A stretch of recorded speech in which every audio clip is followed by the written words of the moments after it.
Welcome to the Gran Colombia Gold fourth quarter 2019 and year-end results webcast.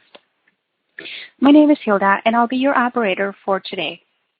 At this time, all participants are in a listen-only mode. Later, we will conduct a question-and-answer session. During the question-and-answer session, if you have a question, please press star and then 1 on your touch-tone phone. Please note that this conference is being recorded. I will now turn the call over to Mr. Mike Davis. Mr. Davis, you may begin. Great. Thank you, Hilda. Good morning, and thank you for joining us today for our 2019 fourth quarter and year-end results webcast. With me on the webcast this morning, hopefully, will be our CEO, Lombardo Paredes. They are having some power outages in Medellin this morning, and I understand he's having some difficulty connecting. But as is customary, I'll first go through our prepared remarks regarding our performance in 2019. And if Lombardo is able to connect, he'll join us for the Q&A session when we open things up. Before we proceed with the presentation, I would first like to draw your attention to our legal disclaimer regarding forward-looking statements that may be made by us this morning during the webcast. So last night we released our operating and financial results for 2019's fourth quarter and full year. We're pleased to once again be able to report another solid quarter consistent with our expectations. In the fourth quarter, record gold production coupled with strong gold prices propelled our adjusted EBITDA, adjusted net income, and cash flow metrics in the right direction. For the full year, we set new highs across the board. Over the next few slides... Oh, good morning, Lombardo. Yeah, good morning, Mike. Sorry. Yep, it's okay. We just got started. All right, so as I was saying, over the next few slides, we'll take a closer look at the results we reported last night. One of the items we reported last night was the impairment charge taken in the fourth quarter. We completed the spin-out of Zona Baja mining assets at Marmato into its new public vehicle, Caldas Gold Corp, in February. So we could proceed to develop the underground mine expansion and the deeps mineralization without impacting Gran Colombia's capital structure or its balance sheet.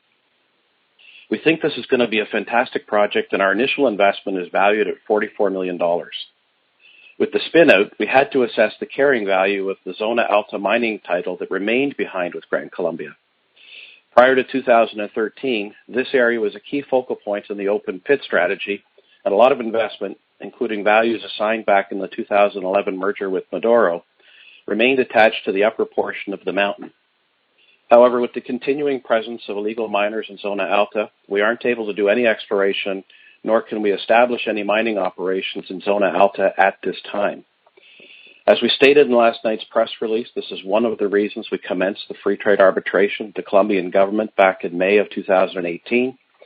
And after considering the various alternatives and recognizing nothing has changed since we launched the arbitration, we do not believe the carrying value is recoverable at this time, and so we took the opportunity to write the carrying value down in the fourth quarter. With this slide, I want to highlight that the carrying values on our December balance sheet reflect the core strategic assets in our portfolio that we believe will drive value creation for our shareholders. The dollar amount shown represent the accounting carrying values of the net assets at the end of 2019. Each of Segovia, Caldas Gold, GoldX, and even Western Atlas all have the potential to be worth far more than the current carrying values as their individual exploration, development, and growth strategies unfold. And Caldas Gold is a great example of what I'm referring to. The mineral resource estimate in last year's PEA was based on drilling up to the end of July 2019. Since then, we have issued several press releases with infill drilling results in the main zone showing higher grade results than were in the PEA resource. This bodes well for the PFS that is currently in process and expected to be completed mid-year. The other exciting development is the discovery of a new zone, parallel and very close to the main zone, that has the potential to add to the project's resources with more drilling. The more drilling we complete the deeps mineralization, the better this project is looking for us.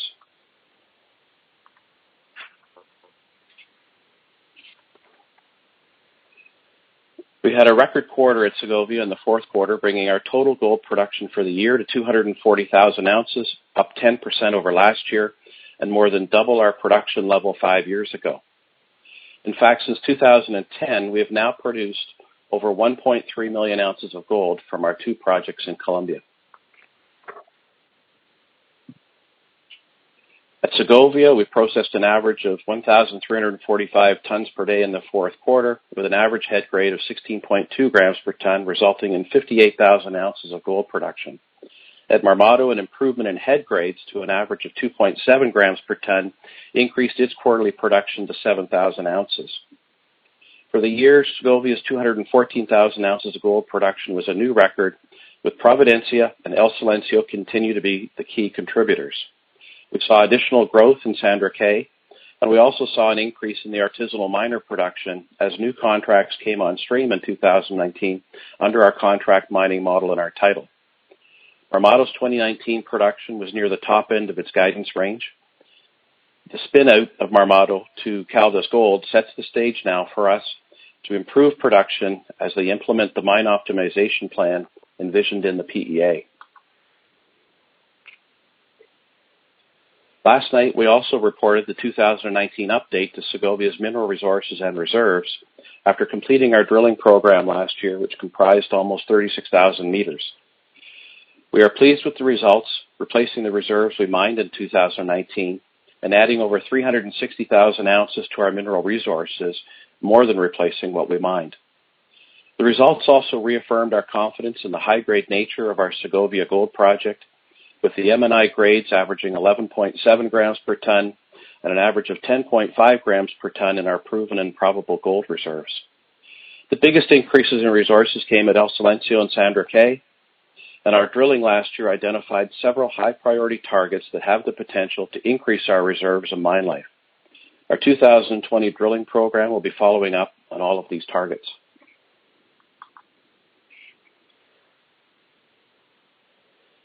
Revenue of $88.5 million in the fourth quarter brought the total revenues for 2019 to $326 million, up 22% over 2018. Our revenue growth over the last 5 years has predominantly been driven by our production growth at Segovia. The lift in spot gold prices in the second half of 2019 was also a major catalyst in 2019's revenue growth. And overall, our total cash cost was $685 per ounce in the fourth quarter this year, bringing our company average for the year to $661 per ounce, about 3% lower than 2018. From this chart, you can see that Segovia's cash cost continues to hover around the $600 per ounce level, while Marmato at just over $1,100 per ounce is expected to see significant improvement going forward as Caldas Gold implements the optimized mine plan, improving production, and identifying cost savings opportunities. We also expect with the recent Colombian peso devaluation in March of 2020, it should have some positive impact on our U.S. dollar equivalent costs for both mining operations.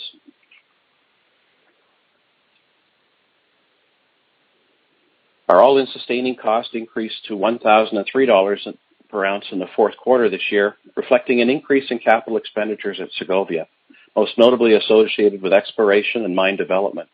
And our G&A reflected the cost of the legal work required this quarter related to our arbitrations in process.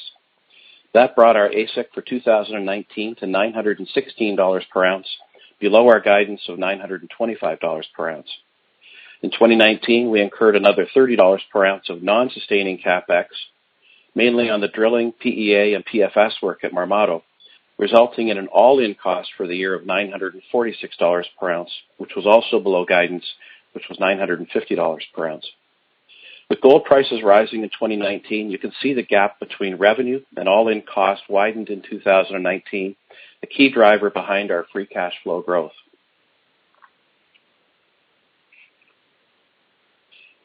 And with the boost in revenue from the increase in gold prices in the second half of the year, combined with 2019's production growth and lower cash costs, our adjusted EBITDA reached a total of $147 million in 2019, up 43% over last year. That means we're currently trading at less than 1.5 times EBITDA in the current market.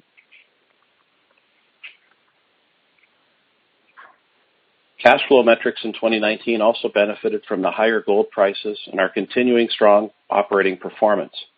Operating cash flow in 2019 surpassed $100 million, this after paying $35 million in income taxes earlier in the year. and was up 30% over 2018.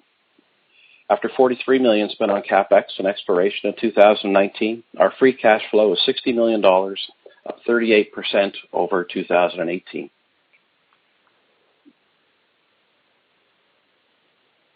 With about $22 million in free cash flow in the fourth quarter, and after debt service, the purchase of a $5 million convertible debenture in Gold X Mining, and $1 million spent to acquire a 20% interest in Western Atlas, our cash position increased to $84 million by the end of 2019.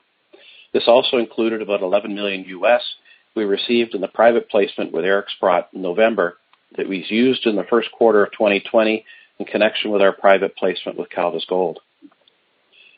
Meanwhile, we reduced the principal amount of the gold notes by another $5 million in October, bringing them down to about $69 million by the end of 2019.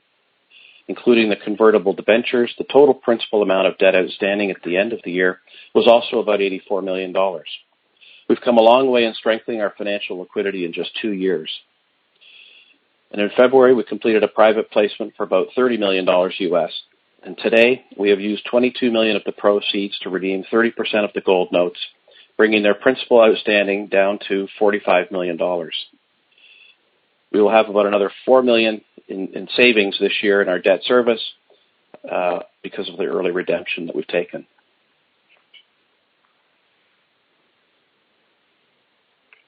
And with the private placement in February, our issued and outstanding common shares now stands at 60.8 million shares. With warrants, options, and the convertible debentures, our fully diluted count is about 88.7 million. Our share price, much like others in the market, has taken a beating with the COVID-19 crisis, but we feel confident in our assets and we're optimistic the value will return once the markets normalize.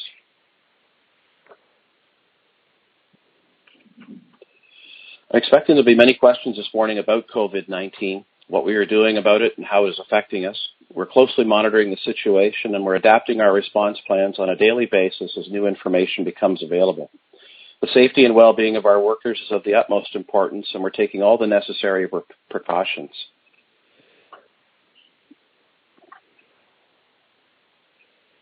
To date, our production and shipments have not been significantly impacted by COVID-19. Colombia is in the midst of a national quarantine, so we have implemented our business continuity plan. We do have mining, plant, and maintenance operations going on at this time. As you can get the impression from this slide, we have also focused on the humanitarian side of things in the crisis, providing food and water to the communities as well as ensuring everyone follows the recommended protocols to remain safe and healthy. This is a situation that is changing almost on a daily basis, so we'll keep you informed as the time goes on. And I'd like to take the opportunity before the Q&A session. Lombardo, did you have anything that you wanted to add about what's happening with COVID-19 at the moment in Colombia? Yeah. Well, one of the advantages of Colombia is that Colombia took the measure to isolate people, early in the process. It was not like Spain or Italy, for example. And in our case, especially Segovia, for example, that Segovia and the neighboring municipalities are free of coronavirus. And there is a town which is 2 hours and a half by road, like car on road, which is we have only one case. So from the point of view of isolation, so Segovia is in a very good position. Segovia and Remedios they do not have any cases of coronavirus, and the town which have only one person with symptoms is 2 hours and a half, far from Segovia by car. So we are, with the municipalities, Segovia and Remedios are isolated, so no one can cross the border. Our people who are working there are just isolated within the mine facility. So and we are cooperating, hand to hand with the authorities, sanitary authorities. So we are confident that we are handling the situation, the emergency properly. Great, thank you. So with that, Hilda, we'd now like to open up the lines for the Q&A session. Thank you. If you'd like to ask a question, please press star 1 using your touchtone phone. If you'd like to cancel your request, you can press the pound sign or the hash key. If you are using a speakerphone, you may need to pick up the handset first before pressing the numbers. Once again, if you have a question, please press star 1.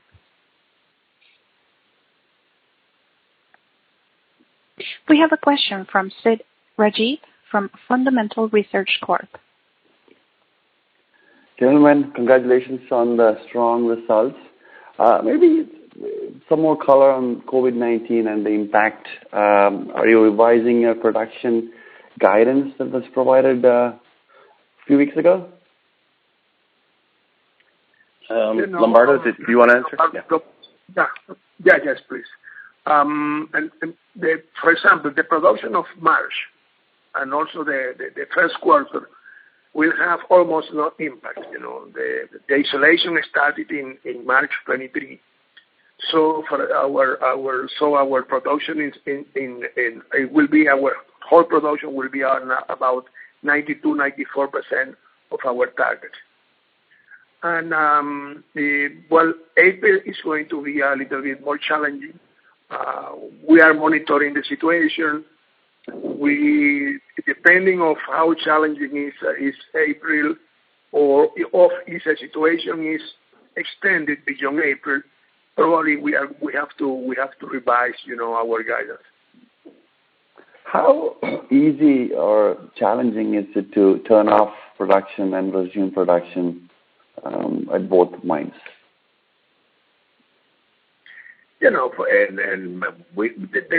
This type of situation, emergency and that kind of thing, is not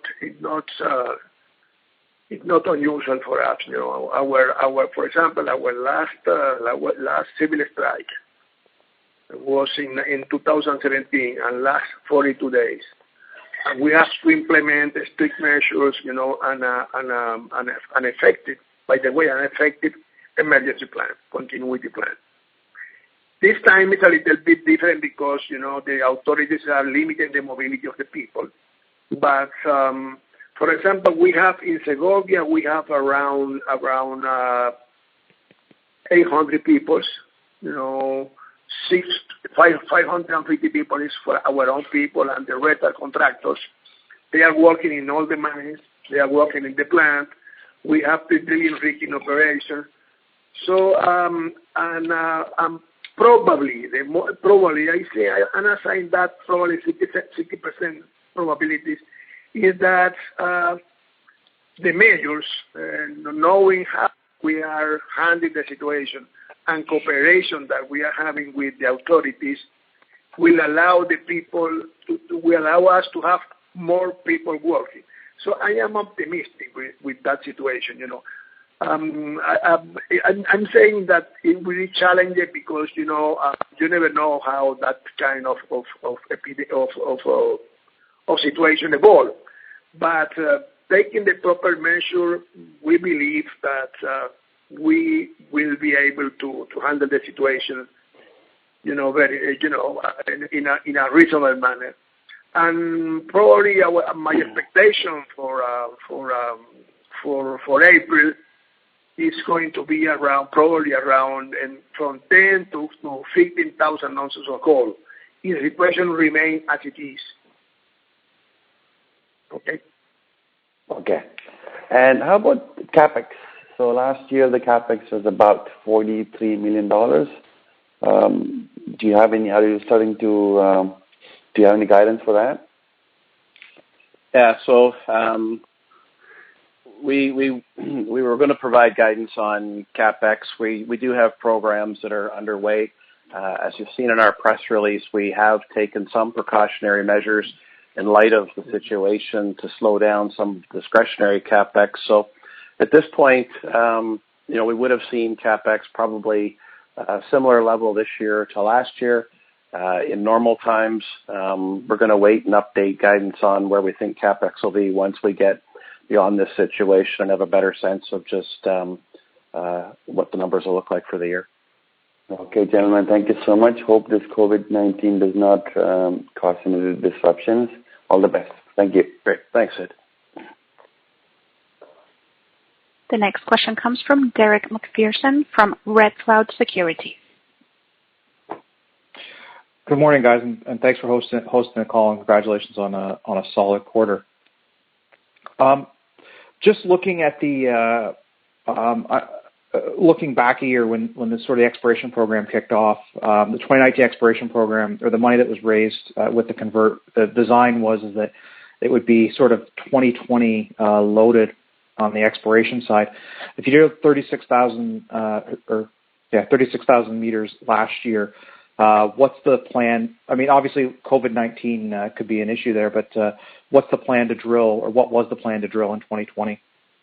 Well, as we announced about a month ago, and it was in our MD&A last night, we do have a plan this year at Segovia for about 45,000 meters of drilling. And we are leveraging, we extended the 36,000 meters last year was already increased relative to what we'd initially set out to do in the year.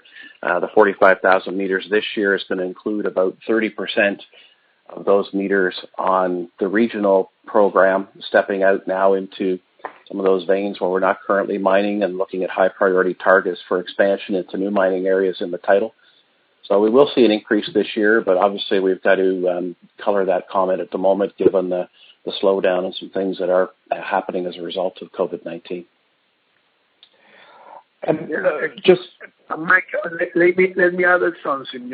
Sure. For exploration, we are using a Peruvian company. The name is Eclomin. Out of the 6 drilling rigs that we had in Segovia, we have 3 in operation, especially 2 in El Silencio, 1 in Sandracá. So, and those rigs are working on the high priority targets.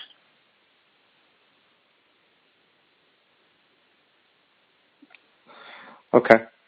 All right. So that's why the drilling guidance might be a little bit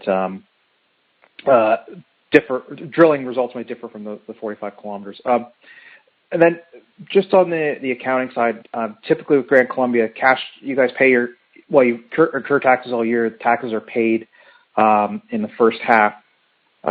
Mike, can you give us a little bit of color as to what the sort of cash taxes payable are in half one this year? I think last year it was around $30 million US. Yeah, and certainly with the increased profitability last year, our cash taxes are higher, obviously, this year to pay. We have about $45 million of cash taxes that we expensed last year. So our cash tax payments in the first half of this year will be about $35 million or so. The primary payments come forward in later in April and in June. I think, one of the things that I'm very happy about, despite everything that's going on, is that we have been very prudent in the last year and a half to take the opportunity to invest wisely in the assets, but at the same time put cash on the balance sheet. So as we go through this situation, we're obviously taking some steps to lessen some of the liquidity issue with a slowdown in some of the discretionary OPEX and CAPEX items, but we do feel that the cash balance that we have will give us the necessary funding that we'll need to keep everything moving along. And as typical later in the second half of the year, just hopefully when everything's back to normal, that's the period again which we start stocking up on cash on the balance sheet. Okay, and then maybe you can provide a little bit of color on how March production has been going.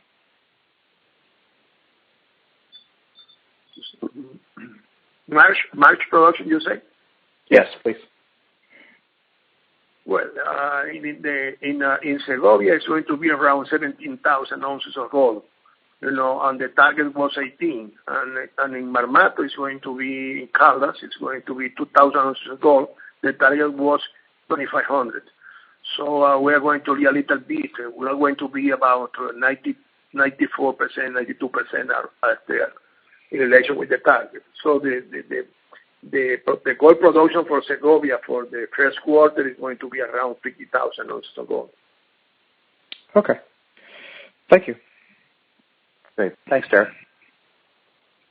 The next question comes from Mike Neary from Neary Asset Management. Hey guys, just a follow-up question on CapEx. So if base case CapEx was similar to last year, what's a minimum level that we should look at, assuming we're operating for the whole year? Mike, I think that's, as I said, a little hard to predict at the moment, not knowing exactly how long this situation may go on and what the impact's going to be. So we're prioritizing the CapEx still within the mine. Certainly we're focused on a lot of the maintenance CapEx at the current time, but some of the expansion or growth CapEx is going to be delayed, at least for a few months, while we get through the situation. So I wouldn't venture a guess on what the minimum would be this year until we know a little more about the situation. Okay. Right. And then in terms of, we're doing this debt buyback here in the first quarter. Can you remind me, can we do another one of those a year from now, or is that the only one we can do until those mature? No, there's no restriction on the number of partial redemptions we can do early. So we could do them, again, if we can build up some additional cash that we feel we've got an opportunity to use that cash to take out some more of the gold notes early. Obviously, you have to abide by the agreements and pay the make-whole premium as defined under the agreement to the holders, which for this payment was about 10% or $1.9 million. But, with that $1.9 million of make-whole premium that we're paying today, we'll generate about $6 million or so of savings this year between the gold note repayments, the interest, and if gold stays where it is above $1,550, the gold premium certainly we will save on that. So it's a function ultimately of determining that we have some surplus cash that we feel would best be used for that type of endeavor. Okay, and then how would you look at your overall cash position? And I understand there's a lot of moving parts right now, but after we do this debt pay down, what are your priorities in terms of how you look at what you do with the additional cash? Well, we did raise $30 million US in the first quarter, so we added about net of the repayment that we've made this morning on the debt, additional $8 million.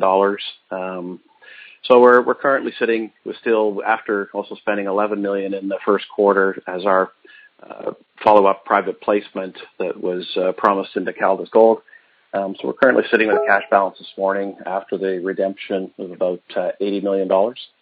I think as we go forward, our priority is obviously meeting our financial obligations as they come due over the next number of months while this situation moves forward. As Lombardo has said, the operations are continuing to operate, so we will continue to be generating cash flow from the mines, perhaps not quite at the rate that we typically do, but we feel comfortable that between the cash balances and the continuing cash flow from operations, much like we saw in 2017, we won't miss a beat in terms of carrying forward on the agenda. We'll just prioritize, how we spend the money at the projects in the meantime.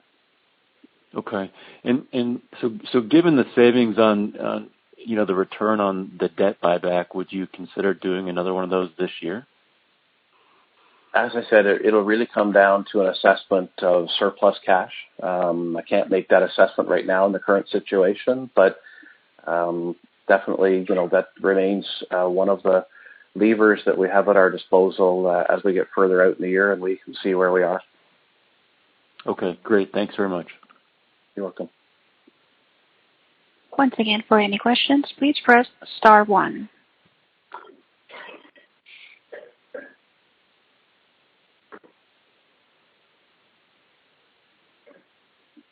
All right. Well, it sounds as if there's no more questions at this point. So with that, we'd like to thank you for taking the time to join us this morning.